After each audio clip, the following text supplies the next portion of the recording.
Hello and नमस्कार। तो कैसे हैं आप सभी? स्वागत करते हैं आपका अपने इस यूट्यूब चैनल स्टडी कैपिटल पर। आप अगर क्लास 12th स्टैंडर्ड में अभी पढ़ रहे हैं या आप हैं drop out class 12th standard के, तो आपके लिए ये वीडियो बहुत इंपॉर्टेंट होने वाली है, क्योंकि मोस्ट ऑफ द स्टूडेंट्स को पता है अभी कि सीयूईटी एग्जामिनेशन क्या है। ठीक है, तो मुझे पूरा उम्मीद है आपसे कि आपको भी पता होगा कि क्या है सीयूईटी एग्जामिनेशन। लेकिन आज मैं इस वीडियो में ये बात करने वाला हूं कि 2024 में आपको सीयूईटी का एग्जाम क्यों देना चाहिए, क्यों आप भी अपीयर होंगे सीयूईटी के एग्जाम में। आज मैं इसकी बात करने वाला हूं। अगर आपका भी सपना है, आप नीट क्लियर करना चाहते हैं, आप जेई क्लियर करना चाहते हैं, आप आईआईटी में पढ़ना चाहते हैं, लेकिन फिर भी आप सीयूईटी देंगे, मुझे पता है, और क्यों देंगे उसके पीछे का भी मैं लॉजिक बताने वाला हूं। और 12th के बाद मेनी ऑफ द स्टूडेंट्स की ये ड्रीम होती है कि मैं डीयू यानी कि दिल्ली यूनिवर्सिटी में पढ़ूं, मैं बनारस हिंदू यूनिवर्सिटी में पढ़ूं, तो उनके लिए सीयूईटी 2024 का एग्जाम बहुत ज्यादा आवश्यक रहने वाला है इस बार।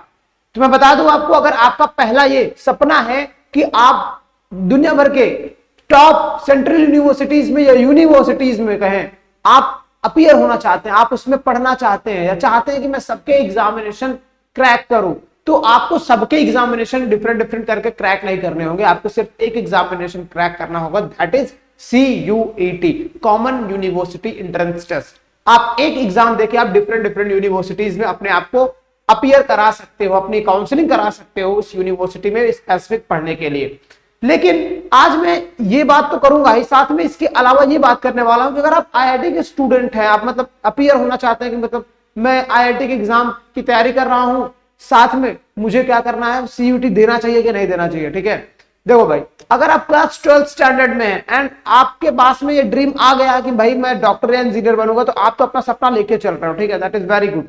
लेकिन अगर आप 12th ड्रॉप करके एक साल ड्रॉप करके बैठे हो, अभी भी आप सोच रहे हैं कि आपको नीट क्लियर करना है, जेई क्लियर करना है, तो मैं बता दूं आपको, अगर नीट क्लियर करना है तो आपके पास में तो कई सारे मौके पड़ जाते हैं, लेकिन अगर आपको जेई क्लियर करना है या आपको एडवांस का एग्जाम देना है तो आपके पास में सिर्फ 2 साल का मौका होता है आफ्टर द 12th एग्जामिनेशन। 1 साल आपके बीत चुके हैं, तो 1 ही साल आपके पास बचा हुआ है, तो आप एक बैकबोन की तरह से ले सकते हो सीयूईटी एग्जामिनेशन को। ठीक है, नीट वाले बच्चों के लिए भी मैं बता दूं आपको कि मोस्ट ऑफ द स्टूडेंट्स, सब मैं देखता हूं आजकल कि रेस में सब लग गए हैं। 12th कंप्लीट करने के जस्ट बाद सब रेस में लग गए हैं कि मुझे डॉक्टर इंजीनियर बनना है। कई बच्चे ऐसे भी होते हैं जिनको अपना पोटेंशियल पता होता है, या कहीं ना कहीं आप भी हो सकते हैं कि जिन्हें खुद का पोटेंशियल पता है कि मैं 4 घंटे सही से बैठ बराबर पढ़ नहीं सकता हूं, लगातार डेडिकेटेड पढ़ नहीं सकता हूं, और मैं भी सपना देख रहा हूं नीट का एग्जाम देने का, जेईई एडवांस का एग्जाम देने का। तो कहीं ना कहीं ये आपके लिए बहुत बुरा होता है जब आप अपने पोटेंशियल को जानते हुए भी आप लोगों को अच्छा, यानी कि लोगों की नजरों में अच्छा बनने के लिए आप लोग सेलेक्ट कर लेते हो ऐसे ड्रीम को जो कि आपके लिए बना ही नहीं होता है। ठीक है, अगर आप भी सोचते हैं कि 12th के बाद क्या करें, या आप सोचते हैं कि अगर नहीं हुआ एग्जाम मेरा टॉप एग्जाम में, यानी कि जैसे नीट और जेईई नहीं हुआ तो मैं क्या करूं, तो इन सब चीजों से हटके मैं आज बताने वाला हूं, एक नए एक्सपोजर की बात आपको बताने वाला हूं। ठीक है, अब बहुत ज्यादा कंफ्यूजन होती है कि 12th के बाद हम करें क्या। ठीक है, डॉक्टर इंजीनियर को साइड रख दें, तब भी आपके पास में प्रॉब्लम आती है। आर्ट्स के स्टूडेंट हो या कॉमर्स के स्टूडेंट हो या साइंस के स्टूडेंट हो, प्रॉब्लम होती है कि हम 12th के बाद करें क्या। तो उनके लिए पता क्या चीज होती है बेस्ट, आपके लिए बेस्ट ये है कि आप किसी बड़े सेंट्रल यूनिवर्सिटी में, आप किसी बड़ी यूनिवर्सिटी में अपने आप का, यानी कि अपना एडमिशन करा लीजिए। क्या होता है इसके फायदे, आप जब एक बड़े लेवल की यूनिवर्सिटी पे जाते हो ना, तो आप वहां पे सोचते हो कि क्या क्या चीजें आप एक्स्ट्रा कर सकते हो, क्योंकि आपके सामने जो भी स्टूडेंट्स होते हैं ना, वो हर एक स्टूडेंट्स अपने अपने फील्ड में बेहतर कर रहा होता है। जैसे फॉर एग्जांपल कोई क्रिकेट खेल रहा होता है, कोई सिंगिंग करके अपनी कम्युनिटी बना लिया है, कोई डांसिंग की कम्युनिटी बना लिया है। ऐसे अलग अलग ये कैटेगरीज बन जाती है, जहां पे इसी को कहते हैं आपको एक्सपोजर। आप जाते हैं तो आपको एक्सपोजर मिलने लग जाता है, डिफरेंट यूनिवर्सिटीज में अलग अलग तरह के कैटेगरी में आपको बैठने का मौका मिल जाता है। आप अपने आप को जहां सुइटेबल बिठा पाते हो वहां फिक्स हो जाते हो, एंड आने वाले टाइम में आप भी क्या करते हो, फिर उसी कैटेगरी को फॉलो करके आप भी आगे बढ़ जाते हैं।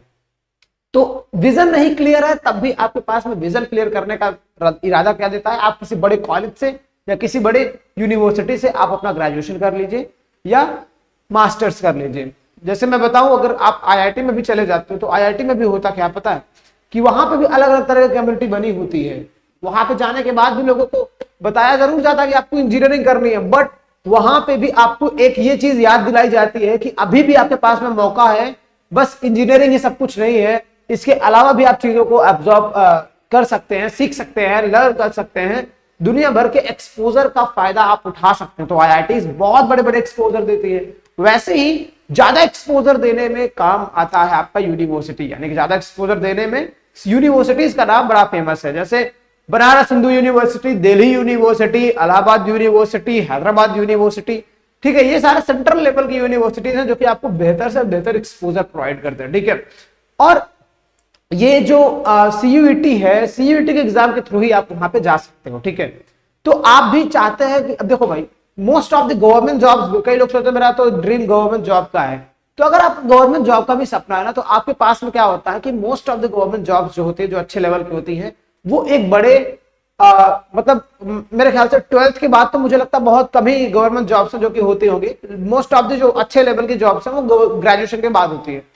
और लेकिन अगर आप ग्रेजुएशन किसी नॉर्मल कॉलेज से करते हैं इन कंपैरिजन टू किसी बड़े कॉलेज से करते हैं या यूनिवर्सिटी से करते हैं, तो फायदा ये होता है कि आपको इस बड़े लेवल की यूनिवर्सिटी में आके जो चीजें पढ़ाई जाएंगी, जो चीजें सिखाई जाएंगी, वो आपके इस लेवल से काफी बड़ा हो चुका होगा। ठीक है, तो आपका ग्रेजुएशन की जो वैल्यू बनेगी ना, चूंकि देखो अगर आप किसी नॉर्मल कॉलेज से ग्रेजुएशन करके आते हैं और कोई बनारस हिंदू यूनिवर्सिटी से ग्रेजुएशन करके बैठा है, तो डेफिनेटली उसकी प्रायोरिटीज ज्यादा होंगी, उसके बारे में लोग सुनेंगे ज्यादा। ठीक है, उसकी बातों की वैल्यू ज्यादा होगी। ठीक है, क्योंकि कहीं ना कहीं उसे पता है, भले पढ़ाई आपने ज्यादा कर रखी है लेकिन एक्सपोजर उसने देख रखा है, जीवन के सही से जो भी हर एक सिचुएशन में सिचुएशन हैंडलिंग है वो बच्चा जानता होगा।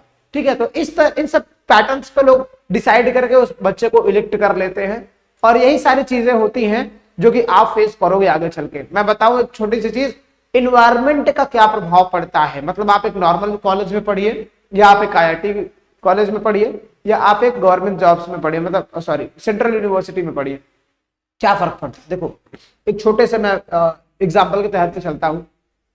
जो बच्चा नॉर्मल कॉलेज से अपना ग्रेजुएशन कर रहा होता है, वो मास्टर्स करने के लिए सोचता है कि मैं किसी बड़ी यूनिवर्सिटी से मास्टर्स कर लूं, या वो बच्चा मास्टर्स कर रहा होता है नॉर्मल कॉलेज से, तो परेशान रहता है कि मेरा किसी तरीके से नेट क्लियर हो जाए।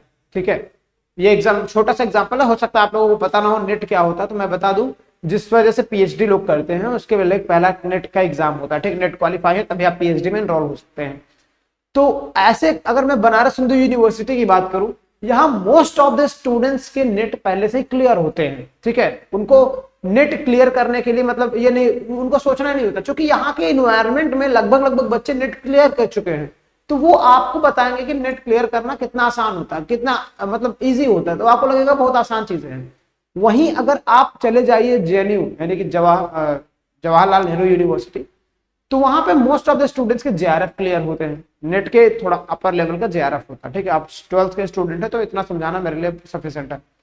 तो इन्वायरमेंट का आपके ऊपर बड़ा प्रभाव पड़ता है, आप जिस इन्वायरमेंट में रह रहे हैं, जिस एक्सपोजर को जी रहे हैं, कहीं ना कहीं वही आपकी सेल्फ डेवलपमेंट करता है। ठीक है, तो आपको एक बेहतर इन्वायरमेंट चाहिए, बेहतर एक्सपोजर चाहिए, तो आपके लिए बड़ी यूनिवर्सिटी जरूरी होती है। और अब मैं बात करने वाला हूं सीयूईटी के एग्जाम में इस बारे क्या क्या चेंजेस होने वाले हैं। ठीक है, सबसे पहला चेंज कि जब 2022 में सीयूईटी का एग्जाम हुआ था तो सिर्फ 9 लाख बच्चों ने अपेयर किया था, और जब 2023 में सीयूईटी का एग्जाम हुआ तो इसके ठीक 14 लाख से 15 लाख बच्चों ने अपेयर किया था। ठीक है, सीयूईटी एग्जामिनेशन, और इस बार का डेटा 20+ जाने वाला है सीयूईटी एग्जामिनेशन का, ऐसे प्रेडिक्शंस है। ठीक है, तो इतनी अवेयरनेस बढ़ रही है सीयूईटी एग्जाम को लेके कि आप समझ सकते हैं कि आपके लिए क्यों इंपॉर्टेंट होने वाला है। ठीक है, अब मैं दूसरी चीज बात करूं कि सबसे बढ़िया चीज इसमें यह होती है कि फर्क नहीं पड़ता आपके 12th में क्या मतलब क्या आपने पढ़ा है क्या नहीं पढ़ा है, आप एग्जाम अपने अकॉर्डिंगली दे सकते हैं, अपने अकॉर्डिंगली आप डोमेन सेलेक्ट कर सकते हैं, अपने अकॉर्डिंगली आप क्या कर सकते हैं, लैंग्वेज सेलेक्ट कर सकते हैं,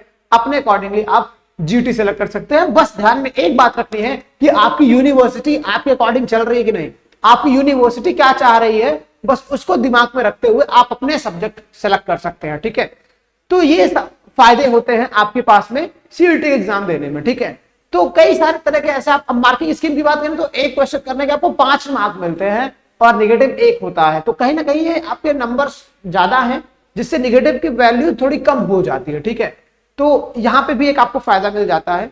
और एनटीए इस एग्जाम को कंडक्ट कराते हैं, सीबीटी मोड में कंडक्ट होता है, यानी कि कंप्यूटर बेस्ड टेस्ट होता है। एनटीए नेशनल टेस्टिंग एजेंसी इसको कंडक्ट कराती है, ठीक है। तो ये सारी इंफॉर्मेशन बेसिक्स है सीयूईटी को लेके। आपके मन में भी अगर डाउट है कि सर सीयूईटी एग्जाम तो समझ, अब एक बात मैं बता दूं आपको, इसकी तैयारी करना क्या है भाई, तैयारी एकदम आसान होती है। आपके अकॉर्डिंग सब्जेक्ट सेलेक्ट कर रहे हो, आप अपने अकॉर्डिंग लैंग्वेज सेलेक्ट कर रहे हो, तो क्या अपने अकॉर्डिंग पढ़ भी लोगे। चीजें तब तक आसान होती है जब तक अवेयरनेस नहीं होती है। जैसे ही लोग जानने लगते हैं, आपका कंपटीशन बढ़ने लगता है और आपके लिए ये सारे रास्ते जो है आसान होने वाले जो रास्ते हैं वो बंद होने लगते हैं। मैं बता दूं आपको, एनटीए वही एजेंसी है जो नीट का एग्जाम, जो जेई का एग्जाम कंडक्ट कराती है, ठीक है। तो वही आपका सेम एग्जाम कंडक्ट करा रही है सीयूईटी के। मैं बता दूं सीयूईटी एग्जाम के क्वेश्चन लेवल के क्वेश्चन पैटर्न कैसे होते हैं। मैं पीसीएम की बात करूंगा, फिजिक्स केमिस्ट्री मैथ की। तो जो क्वेश्चन मैं बताऊं आज के 2-3 साल पहले देखो होता क्या है ना कि जैसे एडवांस के क्वेश्चन है ना, वो 4-5 साल बाद पुराने हो जाते हैं, तो नीट मेंस के क्वेश्चन बन जाते हैं। और मेंस के क्वेश्चन है पता है क्या, जब पुराने हो जाते हैं तो वही नीट के क्वेश्चन बन जाते हैं। और मेंस और नीट के थोड़े से सिमिलर लेवल पे क्वेश्चंस पूछे जा रहे हैं, यानी कि सिमिलर लेवल मतलब कि थोड़ा सा डाउन लेवल पूछा जा रहा है सीयूईटी के एग्जाम में। मतलब इसका भी लेवल बढ़िया होता है और अच्छा खासा लेवल होता है, उसके 12th से काफी ऊपर होता है, ठीक है। तो ये रहा इसका पूरा का पूरा आपको क्राइटेरिया मैंने दे दिया। तैयारी करने के लिए आपको एक बेहतर प्लेटफॉर्म सेलेक्ट करना होगा कि आपको हर एक चीज कहां अच्छे से प्रोवाइड हो रही है, कौन है जो कि इंडिया लेवल पे जाके बहुत बेहतर तरीके से अच्छे से काम कर रहे हैं और बच्चों के लिए हर एक तरह से, चाहे वो आपके पढ़ाने यानी कि प्रिपरेशन की जिम्मेदारी हो, चाहे वो आपके काउंसलिंग से रिलेटेड जिम्मेदारी हो, जो अच्छे से निभाता हो, आपको वो प्लेटफॉर्म सेलेक्ट करना है। तो आप देखिए, विचार करिए और एक बार स्टडी कैपिटल के बारे में भी जरूर सोचिए, क्योंकि स्टडी कैपिटल आपको एग्जाम की भी प्रिपरेशन करा रही है, आपके साथ में हर एक वक्त स्टेप बाय स्टेप चलती भी है, काउंसलिंग कराने में पूरा मदद करती है। और जहां अन्याय होता है उसके लिए हम लोग हमेशा खड़े भी रहते हैं। अभी आप लेटेस्ट देख रहे होंगे, हमारे इस वीडियो के अपकमिंग सेक्शन में धरना प्रदर्शन चल रहा था जहां पे विपुल सर ने आवाज उठाई, ठीक है।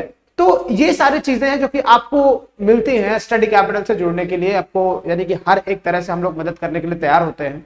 तो इस वीडियो में बस इतना ही। Wish you all the very best, पढ़ाई करते रहिए और आगे बढ़ते रहिए और मिलते हैं ऐसे किसी अगली वीडियो में। Bye bye.